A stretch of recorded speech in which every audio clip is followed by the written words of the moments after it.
aktivitas pokok kita hari ini yaitu mempelajari hukum perdata ya, dengan judul pengantar hukum perdata dan pengertian hukum perdata. Nah, mahasiswa dan mahasiswi sekalian, hari ini adalah merupakan hari pertemuan yang kedua ya, minggu yang kedua di semester 2 ini ya, menyangkut dengan hukum perdata, karena waktu pertemuan pertama kemarin di semester 2 kita sudah membahas atau Ibu memperkenalkan buku ya, kemudian Ibu menjelaskan sedikit tentang hukum aja yang memperkenalkan buku, artinya pengantar hukum. Baru hari ini kita mulai dengan pengantar hukum perdata. Nah, ini menjadi bahan kita pada hari ini yang menjadi pembahasan kita. Di sini berbicara dengan hukum, mungkin ya di antara kita ada nggak yang udah pernah ke pengadilan? Di antara ini ada yang udah pernah ke pengadilan? Ada yang sudah, ada yang belum. Kadang-kadang bukan kita berhubungan dengan hukum, namun kadang-kadang yang berhubungan dengan hukum mungkin bisa famili kita, saudara kita diminta temanin kan ya. Jadi ya kita sekarang membahas apa sebenarnya pengertian hukum perdata itu. Jadi mengenai pengertian hukum perdata itu memang kita ketahui semua bahwa mengatur antara satu individu dengan individu lain. Tapi di sini ada pakar ya, ada beberapa pakar, ada sampai 9 pakar ya yang mendefinisikan hukum perdata. Di antaranya kita lihat di sini adalah Profesor Subekti ya, Profesor Subekti SH. Jadi hukum perdata dalam arti luas meliputi semua hukum privat material, yaitu segala hukum pokok yang mengatur kepentingan perseorangan. Nah, di sini kita lihat kan berarti benar bahwa hukum itu adalah yang mengatur kepentingan perseorangan. Kita lihat lagi menurut Profesor Sudikno Martokusmo ya, hukum perdata adalah hukum antar perseorangan yang mengatur hak dan kewajiban perseorangan yang satu terhadap yang lain ya. Kemudian kita lihat lagi di bawahnya Profesor Dr. Van Apeldoorn ya, hukum perdata adalah peraturan hukum yang objeknya adalah kepentingan khususnya adalah soal akan dipertahankan atau tidak ya kepada yang berkepentingan. Nah, itu dia. Artinya apa? Kalau menurut Van Apeldoorn itu memang peraturan yang mengatur antara pribadi satu dengan pribadi lain. Tapi apakah pribadi tersebut mau mempertahankan haknya? Ya kalau memang nggak mau berarti nggak ada yang harus diselesaikan. Nah, itu menurut Van Apeldoorn.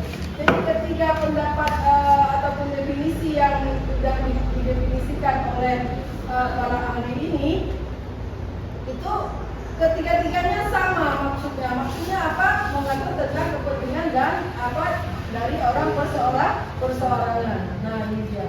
Kemudian kita bisa melihat beberapa istilah ya, istilah dari hukum perdata. Orang mengatakan hukum perdata, kemudian juga mengatakan hukum privat, juga mengatakan hukum sipil ya, hukum sipil. Jadi orang terbayang kalau memang mengatakan hukum perdata maka terbayang dengan hukum pidana lawannya ya kan. Kalau dikatakan hukum privat maka terbayang hukum publik ya kan. Nah, kemudian kalau orang mengatakan hukum sipil maka orang terbayang dengan hukum militer. Tapi tiga istilah itu, hukum perdata, hukum privat, kemudian hukum apa lagi, hukum sipil, itu maksudnya satu sama dia. Jadi kalau jangan nanti begini, sedang orang berbicara perdata dia bicara tentang privat, sedang orang bicara privat dia bicara sipil. Padahal maksudnya sama, karena kita aja kurang tahu, kurang mengerti, maka sampai ya kayaknya udah campur ini ya, padahal bukan. Maka kalau misalnya udah tahu istilah-istilahnya itu gampang aja bagi kita. Nah, hukum perdata itu adalah mengatur tentang perseorangan. Itu diatur tentang perseorangan, Bu. Ya, yang diatur itu apa? Yang diatur itu adalah berarti kalau kita bilang diatur perseorangan itu kehidupan seorang pribadi dengan pribadi yang lain. Artinya apa? Ini mahasiswa sekarang sebagai mahasiswa berarti bisa bertindak sebagai pelaku. Kemudian masyarakat di sekitar Anda juga sebagai pelaku. Jadi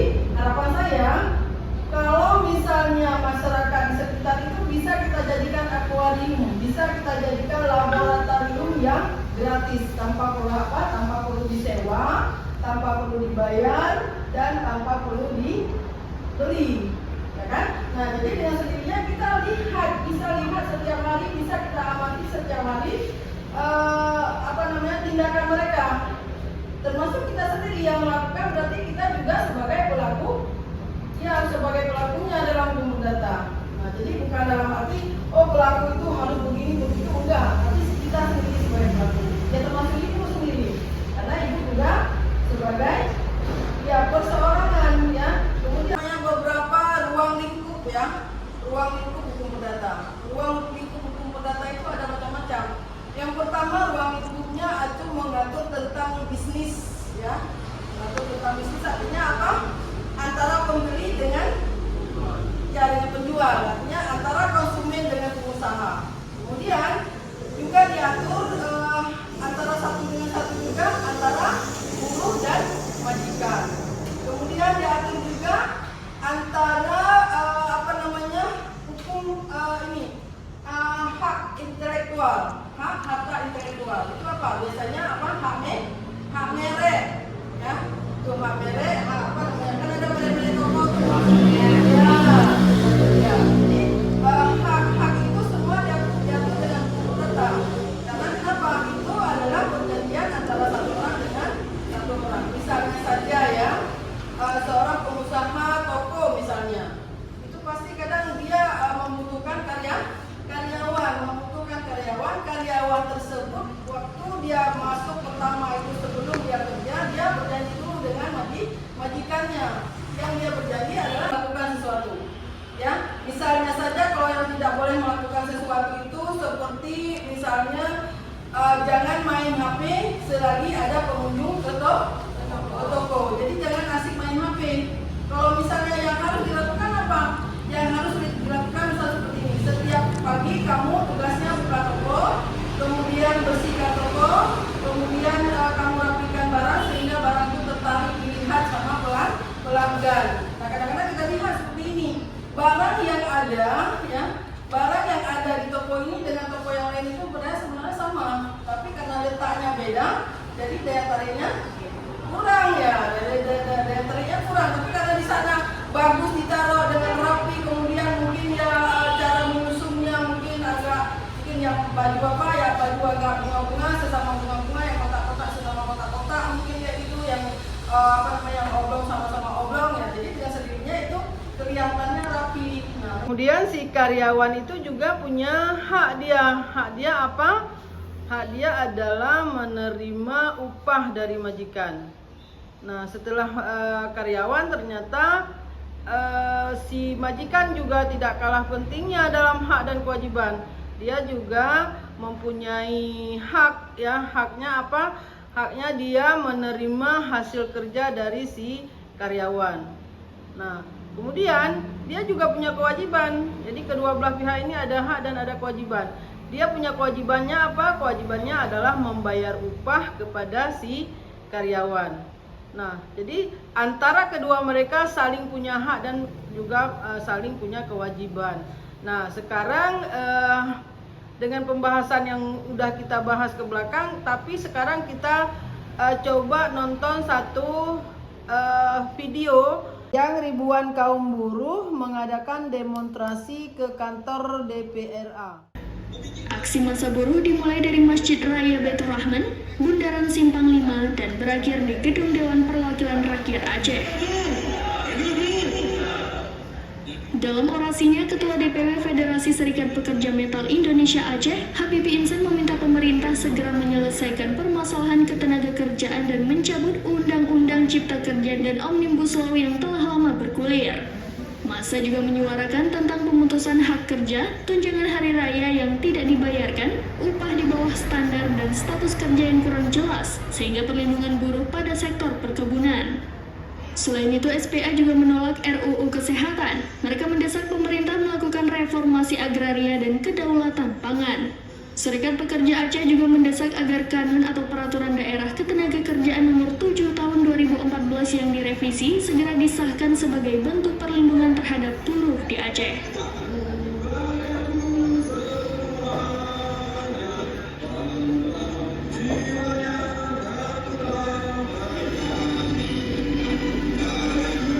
dari Banda Aceh, Henry, serambinews.com. Ya, setelah kalian nonton satu babak video ini, apa yang menjadi kesimpulan kalian? Apa yang menjadi tanda tanya bagi kalian? Coba ada yang bertanya, silakan. Izin bertanya, Bu. Ya, silakan. Oke, baik. Jadi kan di paparan video tadi ada yang menarik nih di hukum perdata. Jadi hukum perdata mengatur untuk kepentingan perseorangan. Yang ingin saya tanyakan, jikalau orang udah tunangan nih, nggak jadi ke ajang pernikahan, jadi apakah ini bisa diselesaikan dengan hukum perdata? Iya. Izin bertanya, Bu. Oh ya, silakan. Namanya tadi siapa? Lupa nih satu. Muhammad Ridho tadi lupa. Tadi siapa namanya? Saya mau laku. Oh iya. Dari tontonan video tersebut, saya jadi bingung. Sementara buruh berjanji sama majikannya.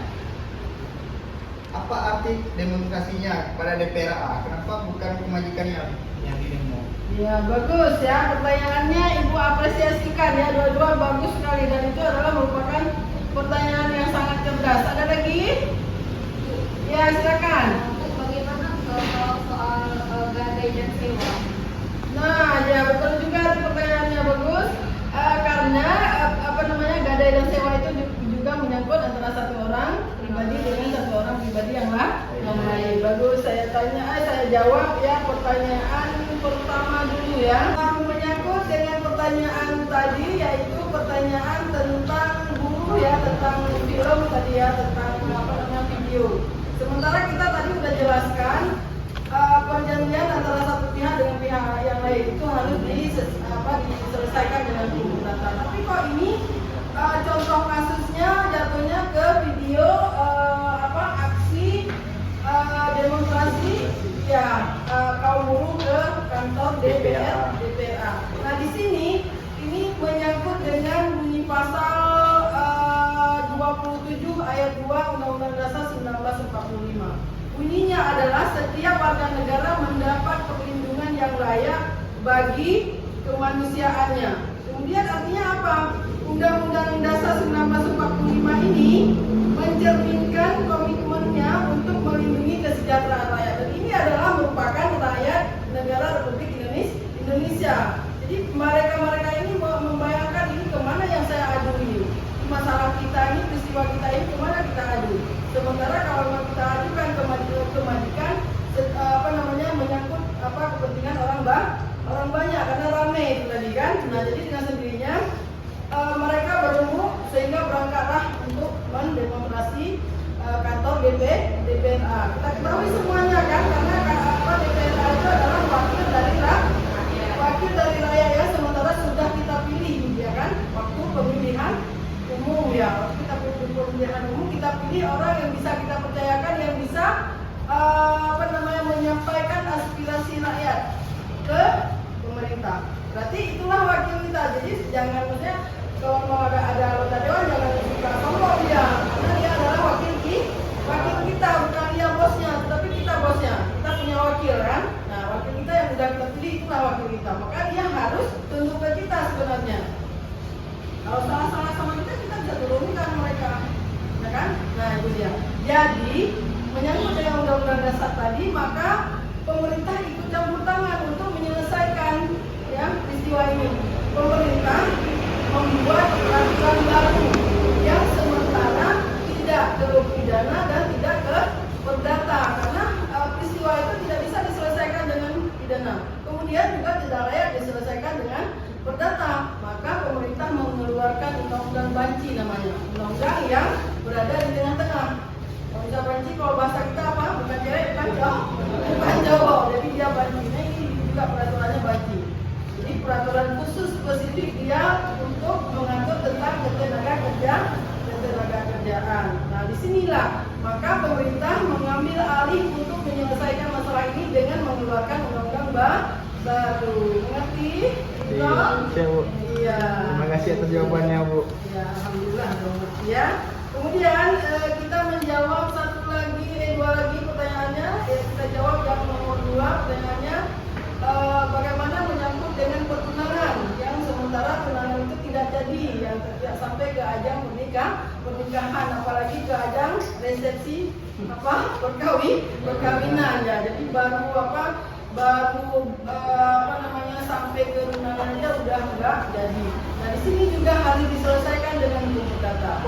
Menyangkut dengan hukum perdata itu mengatur antara satu orang dengan satu orang. Di sini kadang-kadang kita tidak mempergunakan hukum perdata tersebut, sejauh masih bisa diselesaikan dengan hukum adat. Ya, jadi kita ketahui seperti ini. Kenapa kita bisa memilih? Karena memang waktu ini sebenarnya sejarah, tapi kita nggak perlu kita ulas sejarah di sini, cuma kita bilang sedikit aja. Sebenarnya pada masa Belanda itu mengelompokkan ya penduduk Indonesia oleh Belanda, dikelompokkan oleh mereka itu ada kelompok Eropa, ada yang kelompok Timur Asing, dan juga ada kelompok pribumi seperti Indonesia. Kelompok yang lainnya itu dipaksakan untuk taat dan patuh kepada hukum yang telah diberlakukan oleh Belanda. Tapi khusus untuk pribumi, khusus untuk pribumi putra itu dibebaskan boleh memilih apakah pakai hukum adat atau hukum asli Indonesia, atau memang mau pakai hukum perdata. Nah di sini maka kalau kita bilang kadang ada peristiwa pertunangan itu kita nggak tahu Sudah lalu ratusan buruh dari berbagai organisasi yang tergabung dalam serikat nggak tahu dari mana. Disukan ya kamu. Ya, nggak tahu udah gimana, ternyata udah selesai masalah nggak jadinya tunangan tadi. Rupanya diselesaikan berdasarkan hukum adat. Ya, hukum adat tadi, karena kita boleh memilih, tidak dipaksakan. Malah sekarang untuk memutuskan satu sengketa di pengadilan itu diutamakan hukum adat dulu. Ya, bagaimana keadaan ataupun kebiasaan setempat. Disesuaikan. Nah, misalnya saja seperti ini. Kalau di Aceh kita ini, di Aceh PD ini, itu hak perempuan ya dengan hak laki-laki beda kan. 2 kali laki-laki, 1 perempuan, ya kan? Tapi kalau di Padang beda lagi. Di Padang lebih diutamakan perempuan. Untuk perempuan 2 kali, untuk laki-laki 1 kali. Karena dipersepsikan sama mereka, nanti perempuan kalau dicerai sama istrinya sama suaminya, maka dia nggak tahu kemana, maka dia harus banyak harta. Tapi sementara kita beda lagi persepsinya ya. Orang laki-laki bertanggung jawab kepada istri dan juga bertanggung jawab kepada orang tua. Kalau memang sedikit hartanya, bagaimana dia bertanggung jawab kepada istri dan bagaimana bertanggung jawab kepada orang tua. Jadi kita itu ikut dengan sewa dan gadai ya. Sewa dan gadai itu persisnya ya. Kalau memang dilaporkan ke pengadilan itu memang perdata yang menyelesaikan. Hukum perdata yang menyelesaikan. Di sini di tempat kita ada Mahkamah Syariah. Jadi Mahkamah Syariah itulah yang memakai hukum perdata untuk menyelesaikan masalah sewa, menyewa dan gadai. Sejauh ya mereka ini mempergunakan haknya. Kalau memang dia nggak mau menggunakan haknya, dia selesaikan secara kekeluargaan. Ya, itu paham? Ya, ini berarti penjelasan dari pertanyaan 3 tadi. Alhamdulillah itu sudah menjawab. Kemudian kita lanjutkan lagi ya tentang pengertian hukum perdata yang sementara tadi kita tidak membahas tentang pengertian hukum perdata. Nah sekarang juga kita mesti tahu apa pentingnya hukum perdata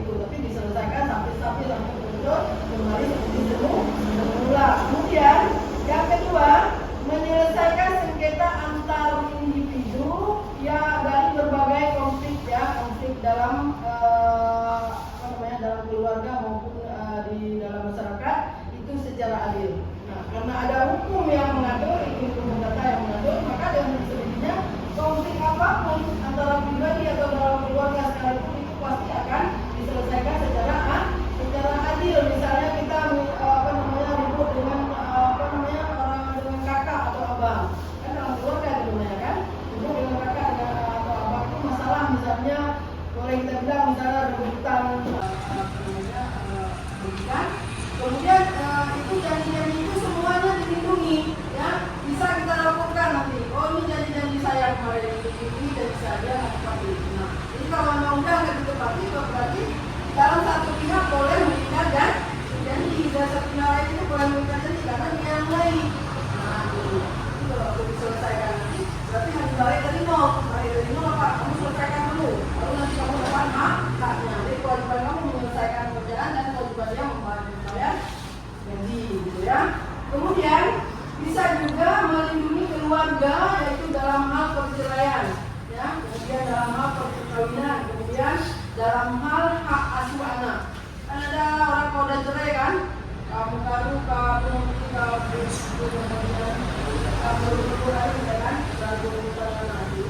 itu yang perdata yang mengaturnya.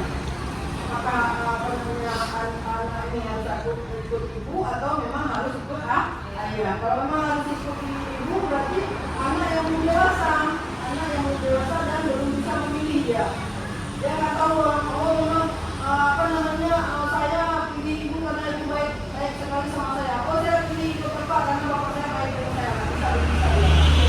Dia wajib ikut ibu ya. Kemudian mungkin dia masih perlu ASI. Itu nggak boleh jadi sama ayah. Dan pasarkan ayam, pasarkan kalau saya ada apa yang ini.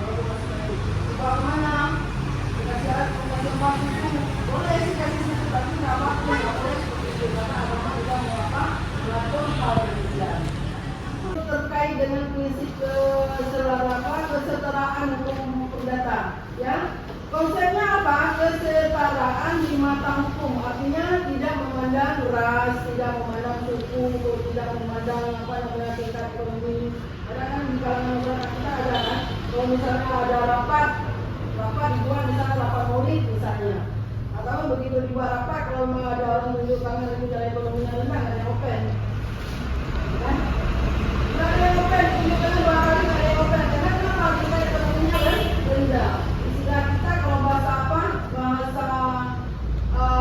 kasar, kalau memang pendapat orang kaya dan tertinggi, ya. Tapi kalau memang pendapat orang miskin, yang benar itu salah, ya kan? Nah itu namanya apa? Tidak ada prinsip kesetaraan. Nah, kalau perdata enggak pasti setara aja. Kemudian anti diskriminasi, ya. Diskriminasinya apa artinya? Apa? Memihak ke sebelah pihak. Memihak ke sebelah pihak itu pasti ada sebabnya. Sebabnya mungkin karena makanya dibilang kalau memang kita ada hubungan ini kalau kita ada hubungan dengan si tersangka maka kita tidak boleh jadi saksi, ya kan? Karena di situ apa? Terpengaruh kita kan? Oh kalau saudara memang ada hubungan itu, kayak itu kan? Berarti nggak enaknya itu nggak boleh. Karena di situ ada tidak boleh diskriminasi. Juga ada hakimnya juga nggak boleh. Oh karena ini sering ngomong sama dia udah kenal banget, maka keputusannya walaupun memang kenal siapa menangkan itu nggak boleh. Makanya kalau terlihat sering ya hakim Mahkamah Agama itu sering hanya bisa tutup pada 2 tahun. Itu antisipasinya berapa? Supaya tidak saling kenal dengan kliennya. Kalau udah kenal sama klien berarti udah main-main aja itu kan. Makanya kenapa bedanya? Baru kemarin juga udah lagi. Itu kan termasuk keluarga ibu yang sebagai hakim tinggi agama, istrinya sampai bingung. Baru 2 tahun pindah, barang belum rapi, bongkar lagi barangnya. Muat lagi dalam satu dus itu, berangkat lagi. Akhirnya pindah ke sekian kali dia kamu butuh lagi barang. Akhirnya barang kalau perlu sendok diambil dalam kotak, ya kan? Jadi ya, habis itu perlu piring ambil dalam kotak. Kalau amal-amal kita tinggalin di satu tempat, kamu bawa lagi. Nah ini di rumah tadi nggak ada apa lagi. Nah pindahnya jauh ini dari Langsa ke Bandung. Jadi ongkos bawa daripada beli di sana masih kurang beli, tapi nggak beli. Nah ini satu lagi apa? Perlindungan hak asasi manusia, ya. Karena orang tahu bahwa itu ada hukum yang mengatur, maka kan orang nggak berani macam-macam kan? Jadi itu kan, oh enggak ya, belum apa-apa, belum apa-apa, jangan ada orang, belum apa-apa, udah tahu ya kan? Karena melihat ada hukum yang mengatur takut dengan hukum, maka dengan sendirinya orang nggak pernah. Kemudian ada akses setara. Akses setara apa? Ini dalam hal pelayanan. Bahas, mudah-mudahan bermanfaat bagi kalian semua. Waktu pun sudah habis ya, menyatu dengan waktu, maka di sini Ibu mohon diri pamit dari kalian. Assalamualaikum warahmatullahi wabarakatuh. Waalaikumsalam.